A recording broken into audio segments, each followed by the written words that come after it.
प्राथमिक शिक्षण समितीच्या आजच्या कार्यक्रमासाठी त्यांना आजच आपण बोलायला विनंती केला की तुमचे राज्याध्यक्ष प्रोफेसर या सगळ्या उपस्थित असलेले तुमच्या संघटनेचे सर्व पदाधिकारी शिक्षकांचा असं असतं मी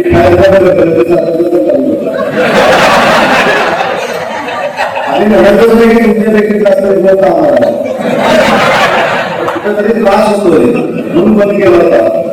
शिक्षकांनी बरेच आजच्या कार्यक्रमाला उपस्थित सर्व सन्माननीय मंडळ आणि मोठ्या संख्येने उपस्थित शिक्षक मंडळाचे महाराष्ट्र राज्य प्राथमिक शिक्षक समितीच्या या कार्यक्रमाच्या निमित्तानं आपल्या राज्याध्यक्षांनी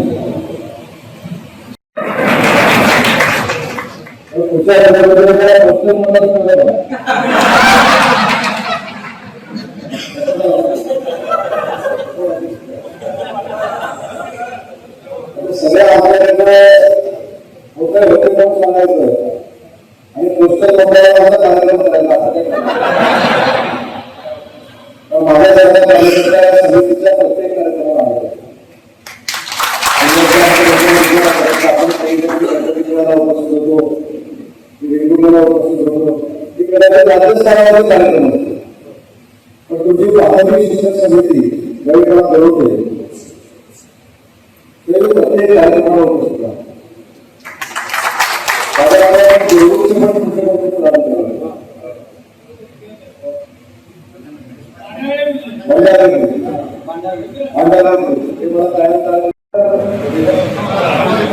आंबेडकर होते त्यांच्या कार्यक्रमाला आजपर्यंत माझ्यावर आवडत नाही. दीपक शिंदे जेव्हा त्यांच्या कार्यक्रमाला बोलतो दीपक शिंदे जेव्हा कार्यक्रमाला बोलवलं ते शिंदे असल्यामुळे ठाम विश्वास आहे की माझ्या म्हणजे काय गडबड करायचं कामं करणाऱ्यांबरोबर संघटना राहतात काम करण्याची उमेदवारी दिली त्याच्यामध्ये तुम्ही ज्यांचं काम केलं ते आशीर्वाद मला देतात. तुमचं सहकार्याची काही आवश्यकता नाही, तुमच्या आशीर्वादात काम आणि मी जसं सहकार्याची आवश्यकता नाही म्हणून सांगतोय हे सांगितल्यामुळे दुसऱ्याला मला सहकार्य करताना इतकी विनंती केली कारण आम्ही सरकार म्हणून काम करताना माझं जर पहिल्या दिवसामधून तो मत किती लोकांना आवडतं किती लोकांना आवडतं मला माहिती सरकारमध्ये. पण ज्यावेळी मी प्राथमिक शिक्षकांचा अभ्यास केला त्या दिवसापासून माझं मत आहे की प्राथमिक शिक्षकांवर अशैक्षणिक कामं लागू नये एकदा मला असं लक्षात आलं की हगणदारी मुक्त गाव बनायचा नवीन शासनाला घेतला होता. ते हगणदारी मुक्त झालं की नाही त्या संघाचं मतदान शिक्षणामध्ये करावं ही देखील त्यावेळी आणि त्यावेळी आपण देतो शिक्षक समितीचा जो महाराष्ट्राचा पहिला मुद्दा टाकला होता त्याच्यामुळे बाकी पण आलं नव्हतं घाबरून तर मी तुमच्या बरोबर आलो. त्यांचं मान्यता असेल किंवा या सगळ्या गोष्टी असतील याच्यासाठी सकारात्मक तुमचा 3 पैशाचा वकील म्हणून तर वकिली केल्यानंतर त्याचा पश्चाताप निवडणुकीमध्ये होणार नाही याची जबाबदारी सगळ्यांनी घेतली. आता जेव्हा एंट्री केली प्रवेश केला त्यावेळी कोणाला भाषा घालतो मी तिथून जावं एवढ्या कशाला ओळखता येईल मला काही धोका नाही नंतर माझ्या लक्षात आलं तुम्ही मार्गदर्शन करतो. त्याच्यामुळे मी देखील प्राथमिक शिक्षकांच्या नेतृत्वाखाली शिक्षकांनी दिला होतो. मी आज जरी उद्योगमंत्री म्हणून प्रदेशामध्ये गेलो तरी प्राथमिक शाळेत जिल्हा परिषदेला शिकलोय हे सांगायला देखील सरकारच्या काही इच्छा आहे सरकारच्या काही अपेक्षा आहे त्या देखील आपण पूर्ण केल्या पाहिजे. त्यांच्या मर्यादा असेल मुलींचा अनुदान असेल त्याच्यानंतर शिक्षक सहकार्याचा प्रश्न असेल हे 3च प्रमुख पद्धतीचे दिसतात.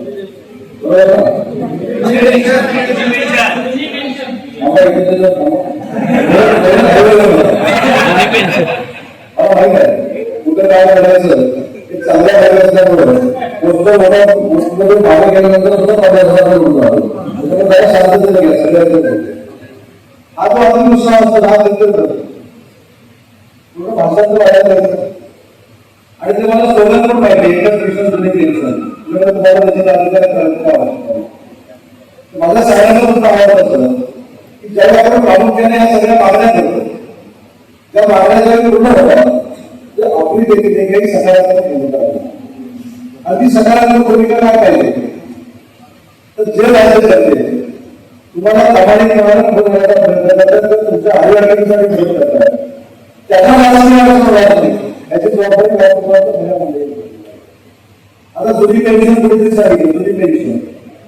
जुनी पेन्शन पाहिजे म्हणून सांगायला जुनी पेन्शन काय आहे माहिती का नवीन पेन्शन काय आहे का जुनी पेन्शन किती सालामध्ये बंद झाली माहिती का ते तुम्हाला सांगा म्हणून माझं असं म्हणणं आहे की सरकारचा एखादा राज्यकर्ता समोर आला आणि तुम्ही बोलूया दाखवण्यासाठी बोलतो आज जुनी पेन्शनच्या बाबतीमध्ये त्यावेळी आपलं धोरण स्पष्ट होतं आणि आता देखील धोरण स्पष्ट आहे की जर जुनी पेन्शन देशात चालू करायची असेल तर ते महायुतीच सरकार करू शकतं दुसरं कुठलंही सरकार करू शकतं. त्याच्यामुळे सरकारने मांडताना काही भूमिका आक्रमक असं आहे पण सरकारचा अपमान होणार नाही आणि उद्योग होण्याप्रमाणे अधिकाऱ्यांना देखील तुमच्यासारख्या शिक्षित वर्गाने घेतली पाहिजे.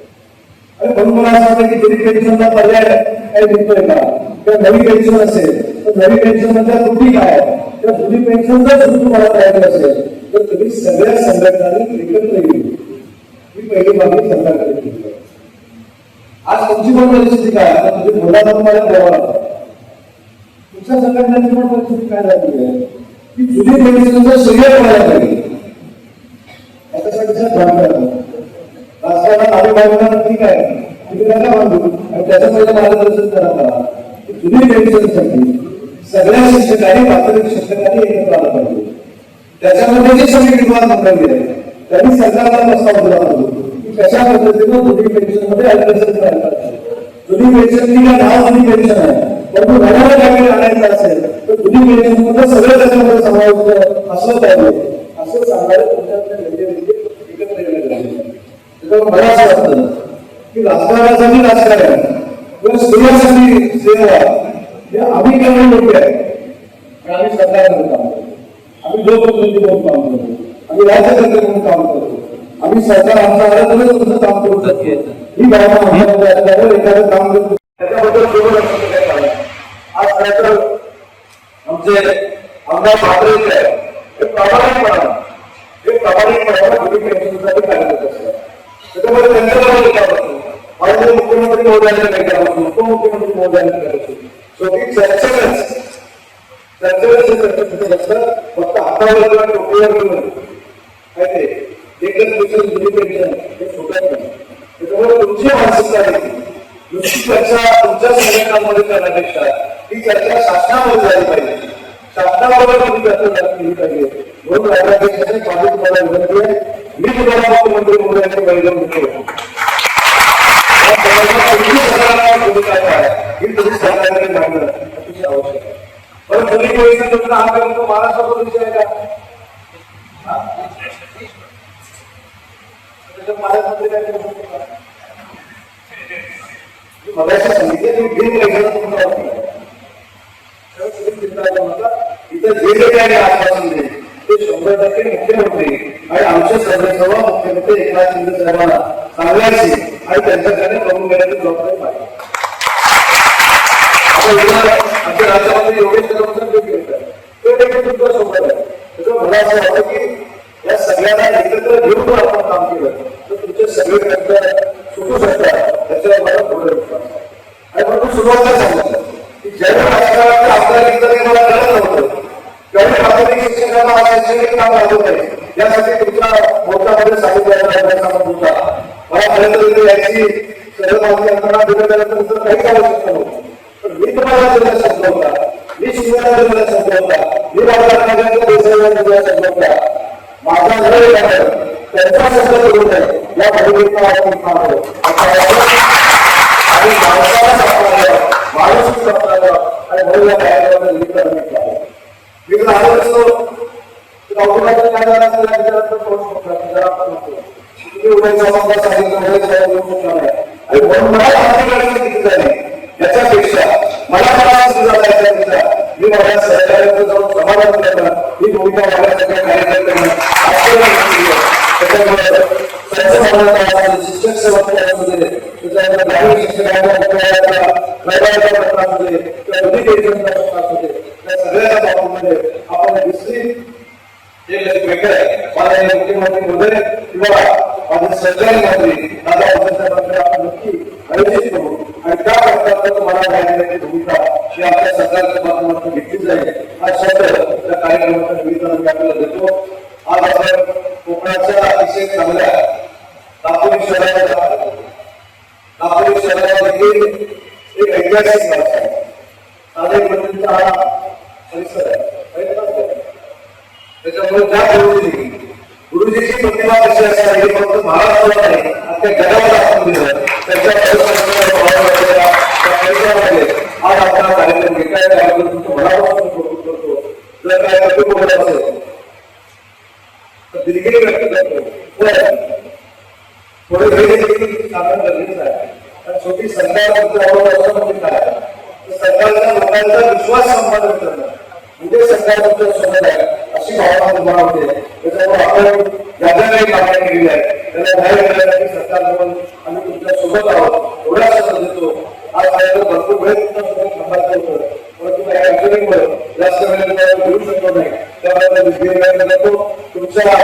आईवडिलांनी महायुतीचं सरकार तुमच्या सोबत आहे शब्द देतो आणि महायुतीचं सरकार मात्र तुम्हाला आवश्यक असलेले सगळे निर्णय भविष्याच्या कालावधीमध्ये टप्प्याटप्प्याने नक्की घेऊ आज काही संबंधित थांबतो. जय